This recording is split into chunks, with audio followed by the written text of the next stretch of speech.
Channel देखिएगा। आपका section number 5 से हम स्टार्ट करेंगे और आपका 1 और 2, 3, 4 सेक्शन हम पहली वीडियो में करा चुके हैं और उससे पहली जो हमारी वीडियो थी वो हमारी इंट्रोडक्टरी वीडियो थी एक प्रोविजन ऑफ ऑफेंडर एक्ट के तहत। और अब आ जाइए, हम पढ़ रहे हैं सेक्शन नंबर 5 और ये आज आपकी प्रोविजन एक्ट की लास्ट वीडियो होगी, बहुत ही सरल भाषा में होगी। छोड़े गए अपराधियों से प्रतिकर और खर्च की उपेक्षा करने की न्यायालय की शक्ति, सेक्शन नंबर 5 बता रहा है। कह रहा है अगर कोई ऑफेंडर छोड़ दिया गया है तो जो खर्च या जो कंपनसेशन हुआ था वो दिया जाएगा, और वो सेक्शन नंबर हम 5 में पढ़ेंगे। कह रहा है धारा 3 और 4 के अधीन अपराधी को छोड़ने का निर्देश देने वाला न्यायालय तो उसी समय अतिरिक्त आदेश दे सकेगा। अब अतिरिक्त आदेश मतलब जो ऑर्डर दिया है उससे अलग ऑर्डर दे सकता है, तो क्या उससे अलग ऑर्डर देगा? तो वो बता रहा है हमारा ए, कह रहा है अपराध किए जाने से किसी व्यक्ति को कोई हानि या क्षति हुई हो तो न्यायालय जितना प्रतिकर युक्तियुक्त समझे उतना वसूल सकता है। बी पॉइंट कह रहा है कार्यवाही का खर्च जितना न्यायालय युक्तियुक्त समझता है उतना ले सकता है।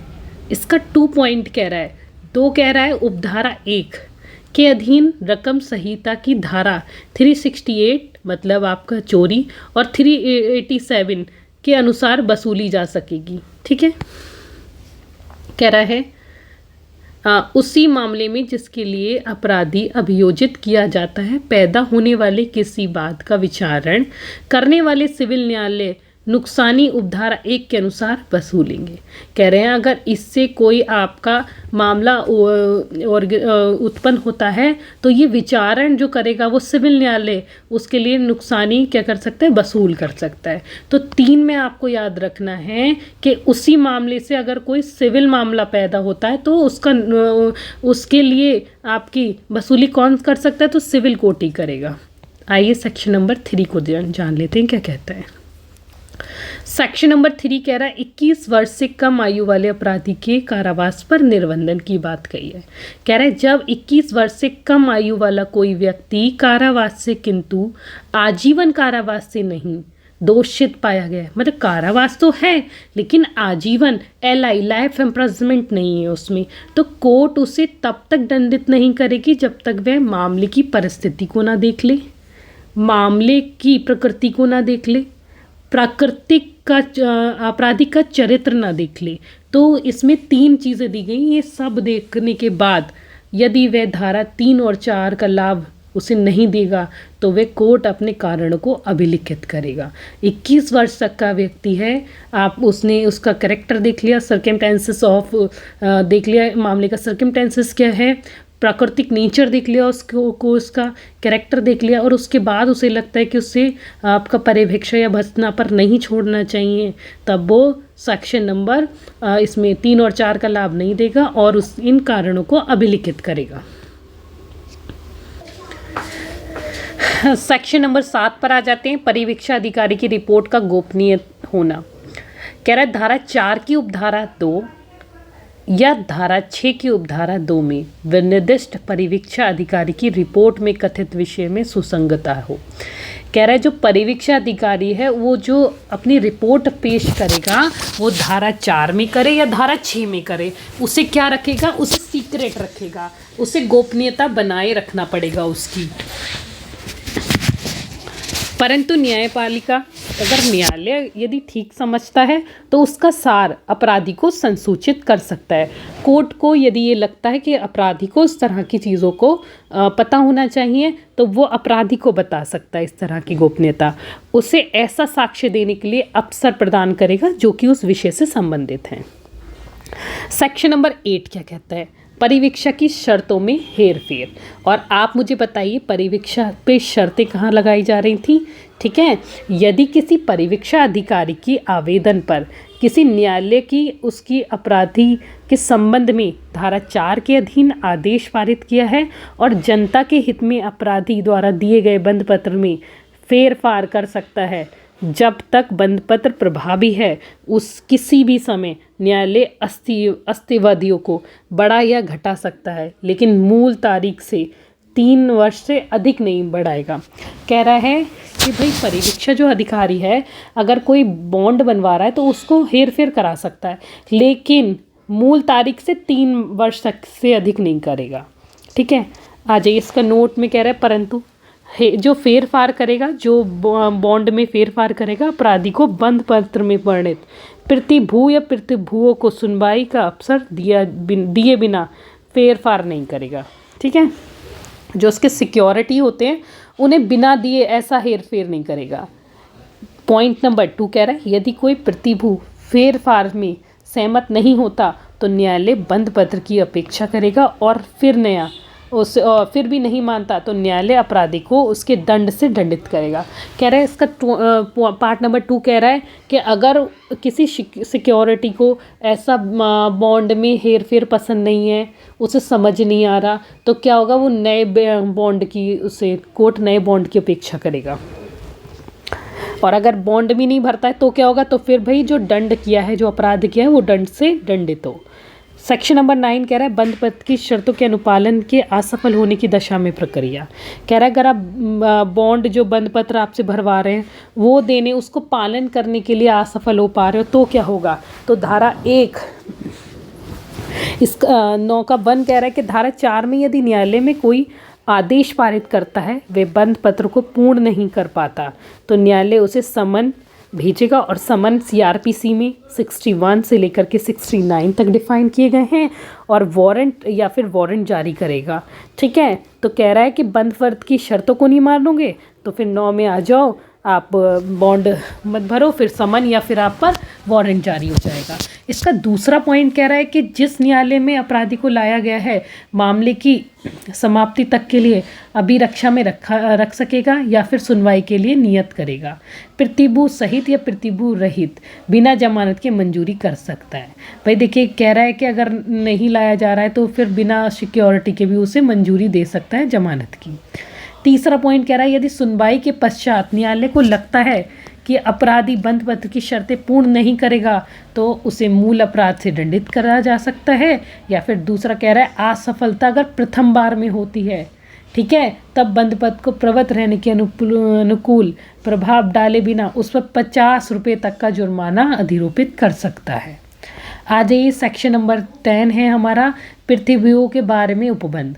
संहिता की धारा 122, 126, 126A, 40, 406A और आपका 514, 514A, 514B, 515 के उपबंध इस अधिनियम के अधीन दिए गए बंद पत्रों और प्रतिभूओं की दशा में शासक के लागू होंगे।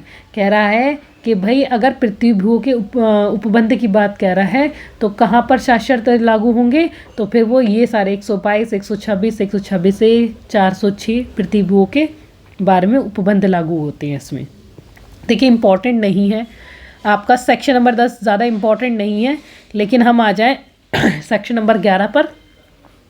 धारा 11 कह रही है अधिनियम के अधीन आदेश देने के लिए साक्ष्य न्यायालय, अपील और पुनरीक्षण, और अपील और पुनरीक्षण न्यायालयों की शक्तियाँ क्या होंगी।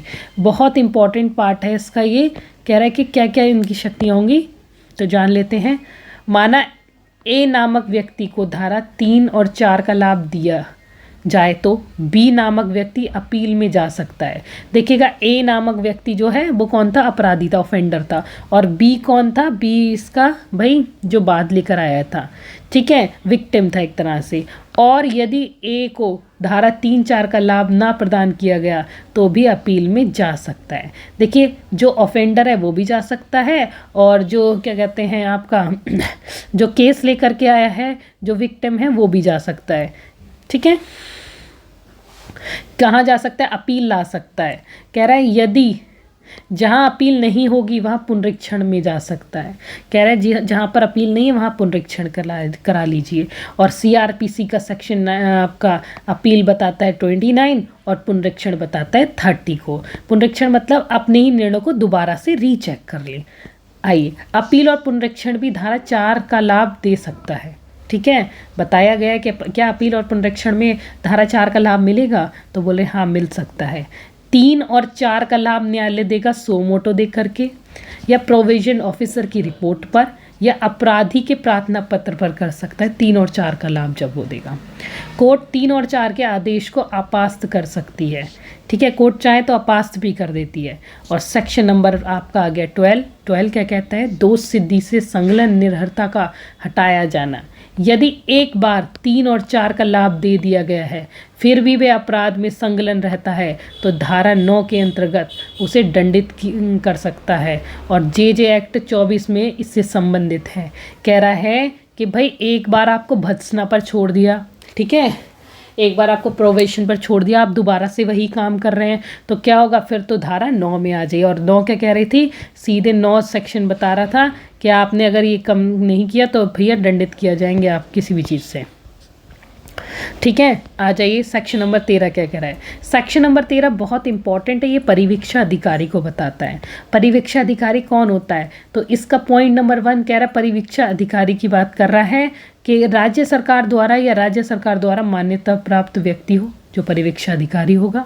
दूसरा कह रहा है राज्य सरकार द्वारा इस निमित्त मान्यता प्राप्त सोसाइटी द्वारा नए प्रयोजन के लिए उपलब्ध किया गया हो, कह रहा है किसी सोसाइटी द्वारा। अब हमें इसके लिए क्या कर लेना चाहिए, हमें ऐसी चीज़ों के लिए ना उसको हाईलाइट कर लेना चाहिए, जैसे मान्यता प्राप्त सोसाइटी, ठीक है, राज्य सरकार द्वारा मान्यता प्राप्त व्यक्ति। तीसरे में कह रहा है परिवीक्षा अधिकारी नियुक्त कर सकते हैं, कौन कर सकता है, कोर्ट कर सकता है। आपका 2 पॉइंट कह रहा है जिला मजिस्ट्रेट परिवीक्षा अधिकारी को नियुक्त कर सकता है, और कौन कर सकता है, जिला मजिस्ट्रेट नियुक्त कर सकता है। जिला मजिस्ट्रेट के नियंत्रण में रह करके कार्य करेगा लेकिन, ठीक है। तो ये था हमारा 13 का परिवीक्षा अधिकारी के बारे में। आ जाइए 14 पे, परिवीक्षा अधिकारी के कर्तव्य की बात करता है। कह रहा है जांच जैसे घर के माहौल की, मतलब परिवीक्षा अधिकारी का काम क्या होगा, उसके घर की जो वो है आपका जो यूथफुल ऑफेंडर है उसके घर की जांच करेगा, उसके माहौल की जांच करेगा, उसको काम ढूंढ करके देगा, उसके काम को ढूंढने का प्रयास करेगा, ताकि वो देखिए आपने जीवन में अगर खाली रहेगा तो उल्टे सीधी हरकत करेगा, इस कारण से वो क्या करेगा, नियोजन को ढूंढने की उसकी हेल्प कराएगा। 30 कह रहा है न्यायालय द्वारा आदिष्ट प्रतिकर व खर्चों के संदाय के अपराधियों को सलाह और सहायता देगा। चौथा कह रहा है जब व्यक्ति को धारा 4 में छोड़ा जाएगा ऐसे मामले में ऐसी रीति में जो विहित की गई है सलाह या सहायता देगा। और 5 कह रहा है कि भाई देखिए 4 या 5 में उसे छोड़ दिया गया तो उसे सलाह और सहायता देगा कि इस तरह का काम मत करो, और ऐसे कर्तव्य करेगा जो इस धारा में विहित हैं, जो कहीं लिखे नहीं गए हैं, वो ऐसे कर्तव्य करेगा जो उस यूथफुल ऑफेंडर के पक्ष में होंगे। आ जाइए सेक्शन नंबर 15 क्या कहता है। 15 कह रहा है परिवीक्षा अधिकारी का लोक सेवक होना, और लोक सेवक कहाँ है, आईपीसी के अंतर्गत वर्णित है। देखिए आईपीसी 21 पब्लिक सर्वेंट को बताती है, आईपीसी 14 गवर्नमेंट सर्वेंट को बताती है, और सीआरपीसी 217 पब्लिक ऑफिसर को बताती है। तो इन्हीं की तरह बिल्कुल आईपीसी में जो वर्णित है तो उसी की तरह आपका पब्लिक ऑफिसर लेंगे। आ जाते हैं 16 पर। 16 क्या कहता है, 16 कह रहा है सद्भावपूर्वक की गई कार्यवाहियों के लिए संरक्षण। यदि कोई अधिकारी सद्भावपूर्वक कार्य करता है तो उसे उत्पन्न हानि के लिए कोई सजा का प्रावधान नहीं है। जैसे कि कोई किसी और व्यक्ति को कोई पुलिस वाला उठा करके ले गया जो कि यूथफुल ऑफेंडर नहीं था, ठीक है, अब वहाँ पर वो कोई मानहानि का केस दर्ज थोड़ी ना करेगा पुलिस वाले के लिए, क्योंकि उसने गुड फेथ में वो कार्य किया था। और आईपीसी आपका गुड फेथ में कार्य करने के लिए 52 और सीआरपीसी 123 यही बात बताती है। आ जाते हैं सेक्शन नंबर 17 में, नियम बनाने की शक्ति, ठीक है, टू मेक द रूल्स क्या होगा। राज्य सरकार इस अधिनियम के प्रयोजन को कार्यान्वित करने के लिए नियम केंद्र सरकार अनुमोदन से शासकीय राजपत्र में अधिसूचना द्वारा नियम बना सकेगी। नियम कौन बनाएगा, तो बस बेसिकली हमें एक ही बात याद करना है, राज्य सरकार बनाएगी, ठीक है, और किसके उस पर, अधिसूचना द्वारा। आ जाइए सेक्शन नंबर 18 है हमारा, और 19 बहुत इंपॉर्टेंट सेक्शन है। सेविंग क्लॉज हैं, ऐसे सेक्शंस हैं जो बताते हैं जहाँ पर ये एक्ट अप्लाई नहीं होगा। तो सेक्शन नंबर 8 सेविंग क्लॉज बता रहा है, कह रहा है कतिपय अपराधियों के प्रवर्तन की व्यावर्ती को बताता है। व्यावर्ती मतलब सेव करने के लिए। और 19 बता रहा है हमारे संहिता की धारा 562 का कतिपय क्षेत्र पे लागू ना होना। अच्छा, हम इसे जान लेते हैं। कह रहा है धारा 18 व धारा 19 पर ये अधिनियम लागू नहीं होता। और क्यों नहीं लागू होगा ये अधिनियम? क्योंकि धारा 18 क्या कह रही है, रेफोमेंट आपका सेक्शन 18 बता रहा है कि रेजोमेट्री स्कूल एक्ट 1997 का है, सेक्शन नंबर 31, वहाँ पर ये एक्ट लागू नहीं होता। सेक्शन नंबर 13 का clause 2 provision of corruption act का सेक्शन 13 का क्लॉज 2 1988, इस पर भी ये एक्ट लागू नहीं होता। जुवेनाइल एंड बूस्टन स्कूल पर भी ये एक्ट लागू नहीं होता। आ जाते हैं हम अपना सेक्शन नंबर 19 और लास्ट सेक्शन है। और देखिएगा 18 से आपका ये सब क्वेश्चन आएगा। प्रोविजन एंड करप्शन स्कूल पर, करप्शन एक्ट पर ये लागू होता है कि नहीं होता है, जुवेनाइल एक्ट या बूस्टन स्कूल पर ये लागू होता है कि नहीं होता है। तो आपको इसे बहुत ही, देखिए ये मैंने इतना ईजी लैंग्वेज में आपके लिए बना दिया है जैसे कि हम खुद पढ़ लेते हैं। सेक्शन नंबर 19 क्या कहते हैं, CRPC 1998 की बात कर रहे हैं, ओल्ड वाली CRPC, जिसमें कि आपका 562 सेक्शन लाइबल था। और जिन जिन राज्यों में परिवीक्षा नियम लागू होगा उन राज्यों में CRPC 1973 धारा 360 लागू नहीं होगी। और देखिएगा आज ये आपका लास्ट सेशन था हमारा प्रोविजन ऑफ ऑफेंडर एक्ट का, और इसी के तहत हम आपसे मिलेंगे नेक्स्ट आपका नए एक्ट के साथ। और यदि आप हमसे जुड़ना चाहते हैं तो हमारे चैनल के माध्यम से हमसे जुड़ सकते हैं। धन्यवाद।